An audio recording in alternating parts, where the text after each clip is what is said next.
News ಫಸ್ಟ್ಗೆ ಸ್ವಾಗತ. ನಾನು ಜಗದೀಶ್ ಕಾಶಂಪೂರ್. Doctor B R. ಅಂಬೇಡ್ಕರ್ ವಿಚಾರದಲ್ಲಿ ಕಾಂಗ್ರೆಸ್ನ ನಾಯಕರು ಮತ್ತು ಬಿಜೆಪಿಯ ನಾಯಕರು ದೊಡ್ಡ ಮಟ್ಟದಲ್ಲಿ ಕಿತ್ತಾಡ್ತಾ ಇದ್ದಾರೆ. ಅತ್ತ ದೆಹಲಿಯಲ್ಲಿರುವಂತಹ ಮಾಜಿ ಸಿಎಂ ಅರವಿಂದ್ ಕೇಜ್ರಿವಾಲ್ ಇವರಿಬ್ಬರನ್ನ ಸಹಿತ ಮೀರಿಸಿ ಒಂದು ಹೆಜ್ಜೆ ಮುಂದೆ ಹೋಗಿದ್ದಾರೆ. ಸದ್ಯ ಅರವಿಂದ್ ಕೇಜ್ರಿವಾಲ್ ನಡೆಗೆ ಸೋಷಿಯಲ್ ಮೀಡಿಯಾದಲ್ಲಿ ದೊಡ್ಡ ಪರ ಮತ್ತು ವಿರೋಧದ ಚರ್ಚೆ ದೊಡ್ಡದಾಗಿ ನಡೀತಾ ಇದೆ. ಎಐ ತಂತ್ರಜ್ಞಾನದ ಮೂಲಕವಾಗಿ ಏನು ಬೇಕಾದರೂ ಮಾಡಬಹುದು ಅಂತ ಎಲ್ರಿಗೂ ಗೊತ್ತಿದೆ. ಆದರೆ ಅದನ್ನು ಸರಿಯಾದ ಸಮಯಕ್ಕೆ ಸರಿಯಾದ ಮಾರ್ಗದಲ್ಲಿ ಹೇಗೆ ಬಳಕೆ ಮಾಡ್ಕೊಳ್ಬೇಕು ಅಂತ ಅರವಿಂದ್ ಕೇಜ್ರಿವಾಲ್ ಅನ್ನು ನೋಡಿ ಕಲಿಬೇಕು. ಕೇಜ್ರಿವಾಲ್ ಅವರ ರಾಜಕೀಯ ಹಾದಿಯೂ ಸಹಿತ ಹೀಗೆ ಸಿಕ್ಕ ಅವಕಾಶವನ್ನು ಸರಿಯಾದ ರೀತಿಯಲ್ಲಿ ಬಳಕೆಯನ್ನು ಮಾಡಿಕೊಂಡು 2 ಬಾರಿ ದೆಹಲಿಯ ಸಿಎಂ ಆಗೋದರ ಜೊತೆಗೆ ರಾಷ್ಟ್ರ ರಾಜಕಾರಣದಲ್ಲಿ ತಮ್ಮದೇ ಆದಂತಹ ಛಾಪನ್ನು ಮೂಡಿಸಿದ್ದಾರೆ. ಒಬ್ಬ ಸರ್ಕಾರಿ ನೌಕರ ಅಣ್ಣಾ ಹಜಾರೆಯ ಹೋರಾಟದಲ್ಲಿ ಮುಂಚೂಣಿಯಾಗಿ ನಿಲ್ತಾರೆ.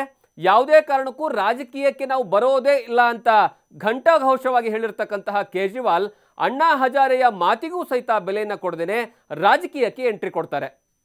ಪ್ರಾದೇಶಿಕ ಪಕ್ಷ ಆಮ್ ಆದ್ಮಿಯನ್ನು ಕಟ್ಟಿ ಕಳೆದ 10 ವರ್ಷಗಳಿಂದ ದೆಹಲಿಯಲ್ಲಿ ದೊಡ್ಡ ಮಟ್ಟದಲ್ಲಿ ದರ್ಬಾರ್ ನಡೆಸ್ತಾ ಇದ್ದಾರೆ. ಮುಂದಿನ ವರ್ಷ ಫೆಬ್ರವರಿ ತಿಂಗಳಿನಲ್ಲಿ ದೆಹಲಿಯ ಸಾರ್ವತ್ರಿಕ ಚುನಾವಣೆ ಬರ್ತಾ ಇದೆ. ಮತದಾರನ ಸೆಳೆಯುವ ಸಲುವಾಗಿ ನಾನಾ ಪಕ್ಷಗಳು ನಾನಾ ರೀತಿಯ ಪ್ಲಾನ್ಗಳನ್ನು ಮಾಡ್ತಾ ಇದ್ರೆ ಡಾಕ್ಟರ್ ಬಿ.ಆರ್. ಅಂಬೇಡ್ಕರ್ ಅವರ ವಿಚಾರದ ದೊಡ್ಡ ಮಟ್ಟದಲ್ಲಿ ದೇಶಾದ್ಯಂತ ಚರ್ಚೆ ಆಗುವಂತಹ ಸಂದರ್ಭದಲ್ಲಿ ರಾಷ್ಟ್ರೀಯ ಪಕ್ಷಗಳಿಗೂ ಬಳಕೆ ಮಾಡಲಾಗದಂತಹ ರೀತಿಯಲ್ಲಿ ಎಐ ತಂತ್ರಜ್ಞಾನವನ್ನು ಈ ಒಂದು ಆಮ್ ಆದ್ಮಿ ಪಕ್ಷದ ನಾಯಕ ಅರವಿಂದ್ ಕೇಜ್ರಿವಾಲ್ ಅವರು ಬಳಕೆಯನ್ನು ಮಾಡ್ಕೊಳ್ತಾ ಇದ್ದಾರೆ. ಅಂಬೇಡ್ಕರ್ ಅವರೇ ತಲೆ ಮೇಲೆ ಕೈ ಇಟ್ಟು ಆಶೀರ್ವಾದ ಮಾಡುವಂತಹ ವಿಡಿಯೋ ಈಗ ಸೋಷಿಯಲ್ ಮೀಡಿಯಾದಲ್ಲಿ ಹರಿಬಿಟ್ಟಿದ್ದಾರೆ.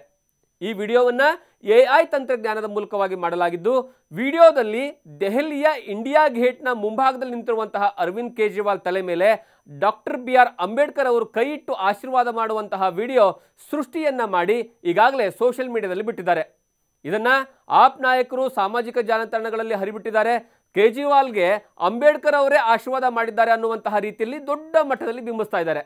ಇನ್ನು ಕೇಜ್ರಿವಾಲ್ ಪರವಾಗಿರ್ತಕ್ಕಂತಹ ಜನರೇನಿದ್ದಾರೆ, ಎಐ ತಂತ್ರಜ್ಞಾನ ಅಂದ್ರೇನೆ ಆರ್ಟಿಫಿಷಿಯಲ್ ಇಂಟೆಲಿಜೆನ್ಸ್ ಅಲ್ಲ, ಅದು ಅರವಿಂದ್ ಕೇಜ್ರಿವಾಲ್ ಇಂಟೆಲಿಜೆನ್ಸ್ ಅಂತ ಏನಾದ್ರು ಕಮೆಂಟ್ ಹಾಕ್ತಾ ಇದ್ರೆ ಅತ್ತ ವಿರೋಧ ಪಕ್ಷದವರು ವಿರೋಧ ಮಾಡುವವರು ಅಂಬೇಡ್ಕರ್ ಕೇಜ್ರಿವಾಲ್ಗೆ ಹೊಡೆಯುವಂತಹ ವಿಡಿಯೋವನ್ನ ಅದೇ ಎಐ ತಂತ್ರಜ್ಞಾನದಲ್ಲಿ ಎಡಿಟ್ ಮಾಡೋ ಮೂಲಕವಾಗಿ ಅರವಿಂದ್ ಕೇಜ್ರಿವಾಲ್ ಅವರನ್ನ ಕಾಲೆಳೆಯುವಂತಹ ತಂತ್ರವನ್ನ ಮಾಡ್ತಾ ಇದ್ದಾರೆ. ಇದೆಲ್ಲದರ ಮಧ್ಯೆ ಪ್ರಜ್ಞಾವಂತ ಇರುವಂತಹ ಮತದಾರ, ಪ್ರಜ್ಞಾವಂತ ಇರುವಂತಹ ಜನ ಇದನ್ನೆಲ್ಲ ಮಾಡೋ ಬದಲು ಅಂಬೇಡ್ಕರ್ ಅವರ ಆದರ್ಶವನ್ನು ಪಾಲಿಸಿದ್ರೆ ಸಾಕಾಗಿತ್ತು, ಇದ್ಯಾವುದೂ ಬೇಡವೇ ಬೇಡವಾಗಿತ್ತು ಅಂತ ಕಮೆಂಟ್ ಮಾಡೋ ಮೂಲಕವಾಗಿ ತಮ್ಮದೇ ರೀತಿಯಾದಂತಹ ವಿಚಾರಗಳನ್ನು ಇಡ್ತಾ ಇದ್ದಾರೆ. ಅದೇನೇ ಇರಲಿ, ತಂತ್ರಜ್ಞಾನದ ಬಳಕೆ ಸರಿಯಾದ ಸಮಯ ಮತ್ತು ಸರಿಯಾದ ಸಂದರ್ಭದಲ್ಲಿ ಮಾಡಿದ್ದೇ ಆದರೆ ಅದರ ಲಾಭ ಎಲ್ರಿಗೂ ಸಹಿತ ಸಿಗುತ್ತೆ. ಇಲ್ಲಾಂದರೆ ಅದರಿಂದ ತೊಂದರೆಗಳೇ ಕಟ್ಟಿಟ್ಟ ಬುತ್ತಿ. ಇದೇ ರೀತಿಯಾದಂತಹ ಕಂಟೆಂಟ್ಗಳಿಗಾಗಿ ನೋಡ್ತಾ ಇರಿ ನ್ಯೂಸ್ ಫಸ್ಟ್ ಡಿಜಿಟಲ್, ನಿರ್ಭೀತಿಯಿಂದ ನಿಮ್ಮ ಪರವಾಗಿ.